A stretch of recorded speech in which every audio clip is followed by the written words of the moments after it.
वकील साहब, आज मानपुर की इस पावन धरती पर मंचासीन हुए हमारे नौजवान साथी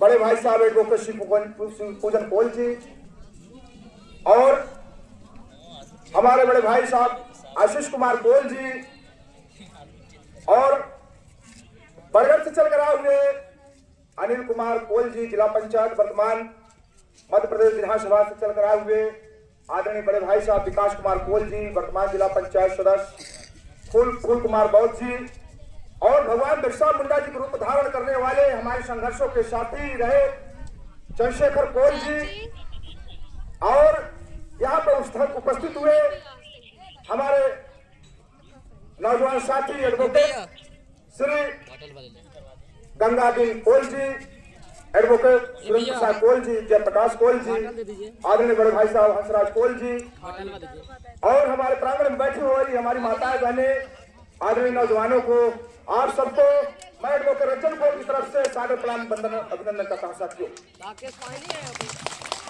साथियों, ये जो जनजाति यात्रा है आज पूरे उत्तर प्रदेश में जो आग लगी है साथियों, वास्तविक इसको जलाए रखना है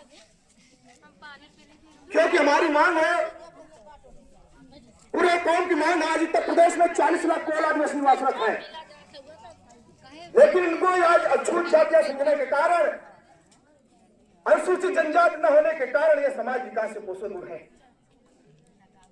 जो समाज देश की आजादी में लाखों लोग भगवान बिरसा मुंडा जी के नेतृत्व में शहीद हो गए समाज साथियों, आज वही समाज विकास को दूर किया। जो समाज ने लूटने का काम किया आज वही समाज गांव से लेकर सदन तक राज कर रहा है। क्या बात है साथियों, यह सरकारें अभी तक जितनी इस पार्टियां आई हैं सभी ने और आदिवासी साथ में वोट लिया, नोट लिया, लेकिन सबने छलने का काम किया। साथियों, यह समाज आदिवासी समाज 76 साल की आजादी में आज भी आजाद नहीं है। सन 2002 में साथियों हमारे भारत सरकार ने उत्तर प्रदेश में निवास करने वाले गोड़, बैगा, पंचा, चेरू, संथाल को आज 10 जातियों को जनजाति का दर्जा दिया, जबकि पहला स्थान कोल का था उनको छोड़ दिया गया है।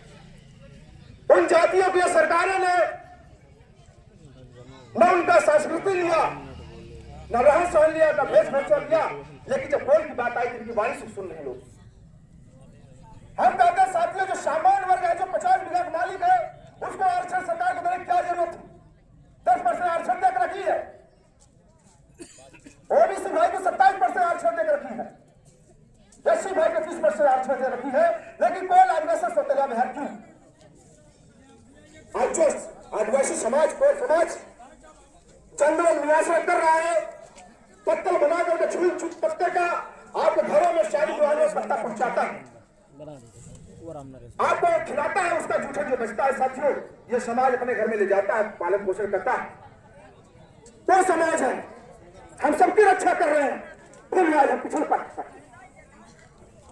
वो कहते हैं साथियों, मैं आपको बताना देना चाहता हूं, जो जंगलों की बात हो रही है, 1898 में जब हमारा देश आजाद नहीं हुआ, अंग्रेज 7 देशों में राज कर रहे थे, हमारा देश अंग्रेजों का दिन था, उस समय बाबा साहब अम्बेडकर नहीं आए थे। तो साथियों, जब अंग्रेज भारत में आते हैं तो साथियों जब यहाँ पे उन्होंने जमीनों पर कब्जा किया तो आपके नेतृत्व में, भगवान बिरसा मुंडा के नेतृत्व में बड़ा आंदोलन खड़ा हुआ साथियों। अंग्रेजों ने कहा है आदिवासियों, ये हमारी सरजमीन है, हमें छोड़ दो, लेकिन आदिवासी ने निर्णय लिया कि हमारा निर्णय कि हमारा सम्मान, हमारी जल जगह जमीन रहेगी, हम मर जाएंगे, मिट जाएंगे, लेकिन मिशन वापस नहीं करेंगे साथियों। ये आदिवासी समाज है और उसी समाज के लोग बेदखल बता रहे हैं और उसी समाज के लोग हमारे देश पर लोग पढ़ रहे हैं, हमारी जमीन पर लोग पढ़ रहे हैं, हम ही पर छूट बता रहे हैं साथियों। मैं आपको बता देना चाहता साथियों, 1898 में जब अंग्रेज यहां से चले जाते हैं, अंग्रेजों ने शासन बनाया संविधान बनाया, उन्होंने कहा दुनिया को कोई मालिक है साथियों, भारत को कोई असली मालिक है, वो है आदिवासी। वो है आदिवासी, बताओ कौन है ये साथियों? हम लोग उन्हीं की बात कर रहे हैं कि आदिवासी अछूत जाति है। यह समाज गांव से लेकर जंतर मंतर तक, सदन तक आपका पहाड़ बनाया, घर बनाया, मकान बनाया, बिल्डिंग बनाया, खटिया मछिया सारा चीज गेहूं आटा चक्की बनाकर आपको दे दिया, लेकिन किसी जात को छूट। ये कैसे विभाग साथियों? तब जाकर जब संविधान बना तो उन्होंने कहा आदिवासी समाज की जमीन गैर आदिवासी समाज के लोग नहीं ले सकते, यह तो सरकार ही नहीं ले सकती, तो तुम्हारी बात क्या है साथियों? जब अंग्रेजों ने दे दिया, आप क्या है? कुछ नहीं, अपन हक अधिकार की जानिए साथियों। तब उस समय वन विभाग नहीं आया था, आज चला गया था वन विभाग। आज जो हम जंगलों की रक्षा कर रहे हैं, हम ही रक्षा करें, सारे लोग सांस ले रहे हैं उस पर, हम ही तो देखभाल कर रहे हैं साथियों। आप तैयार कर रखिए, अपनी टीम तैयार कर रखिए, अपनी फौज तैयार करके रखिए साथियों। अगर हम अकेले नहीं लड़ सकते, हम 10 गांव के लोग इस तरह से खड़ा होकर के हम जन जमीन लड़ाई लड़ेंगे, अनुसूचित जनजाति लड़ाई लड़ेंगे साथियों। लड़ने तैयार है कि नहीं तैयार बताइए, आप बताइए। धन्यवाद, नीचे हाथ करिए साथियों। अभी हमारे वकील साहब ने बताया कि हमने 10 दिन पैदल यात्रा किया है जनजाति सवाल पर, और साथियों में पूरे प्रदेश में मैं खड़ा करूंगा सिर्फ आप लोग साथ चलिए साथियों। अगर ये इस तरह से कार्रवाई चलता रहेगा साथियों, तो मैं जो अगली लड़ाई हम स्टेशन पर जो है रेलवे क्रॉसिंग को जाम करेंगे। आप लोग तैयार है कि नहीं तैयार है? जब तक जनजाति में मिश्रण वापस नहीं होना चाहिए। अगर सरकार सभी को 10% आरक्षण दे सकती है, ओबीसी को 57% आरक्षण दे सकती है, एससी को 21% आरक्षण दे सकती है, तो कौन आएगा 17 आरक्षण? उनको विशेष दर्जा मिलना चाहिए। हम किराए घर में नहीं जाना चाहते साथियों, हम साजिश खत्म नहीं करना चाहते हैं, हम हट के रहना चाहते हैं। सरकार से हमारी यही मांग है साथियों, चाहे 2% मिले, चाहे 3% मिले, हमको अनुसूचित जनजाति का दर्जा मिलना चाहिए। इस तरह से हम लोग लड़ाई लड़ेंगे साथियों।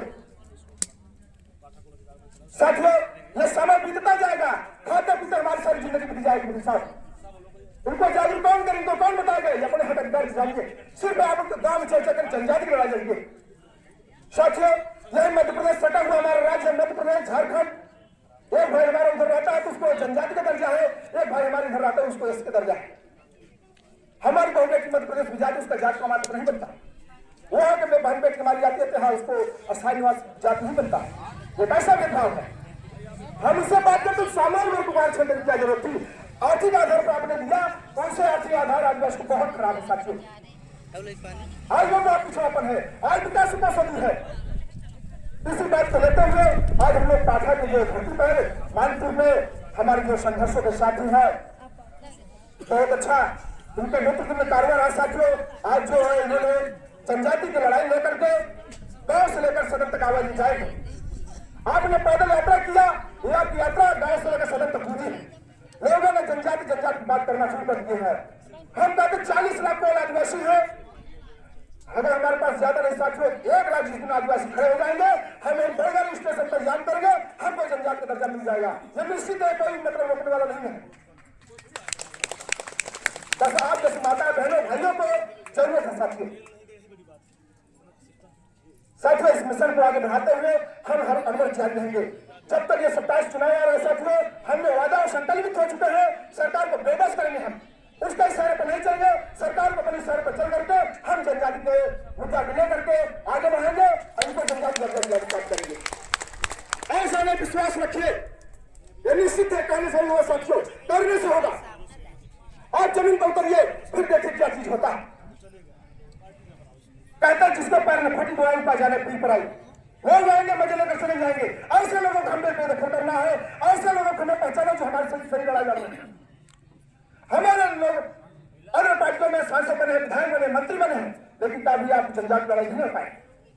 हम लोग कुछ नहीं दोस्तों, आपका ही भाई, आपका बेटा है, आपके गरीब लड़के हैं जो पढ़ लिख करके यहाँ तक पहुंचे हैं साथियों। आज अधिवक्ताओं की मैं आदिवासियों की साथियों, हम लोग चाहते हैं हर गरीब माँ बाप लड़की लड़का डॉक्टर बने, मजिस्ट्रेट बने, इंजीनियर बने, जज बने। ये कब होगा साथियों? जब आपका शिक्षा। हमारे अभी पूर्व वक्ताओं ने आपसे बताया कि 2 वक्त तक रोटी कब खाई साथियों, लेकिन बच्चों को जरूर पढ़ाई। शिक्षा प्रत्येक समाज की जरूरी होती है, इसमें कोई जाति नहीं होती है। कि ब्राह्मण है, ठाकुर है, क्षत्रिय है, बनिया है, कुर्मी है, पौर है, चमार है, पासी है, बेकार है, जो भी शिक्षा का मूल धारा किया है वो गांव से लेकर हाशिए पर राज कर रहा है। शिक्षा को बनाइए दोस्तों, हमारा इतना मिशन काम कर रहा है। अगर वास्तविक हमारी माता बहन है तो बच्चा पढ़ना चाहता है, गरीब है, उसके पास पैसा नहीं है, तो ये हमारी टीम पूरी उसकी मदद करने के लिए तैयार है। सिर्फ लड़की लड़का पढ़े, हम लोग जैसा बड़े साथियों, हम अपनी बातों को ज्यादा न रखते हुए क्यों कभी और हमारे वक्ता हैं साथियों, और हम अपनी बातों को जाते जाते ही कहेंगे, नारा लगाएंगे और जनजाति के मुद्दे को पेश करिए। बोलो भगवान बिरसा मुंडा की।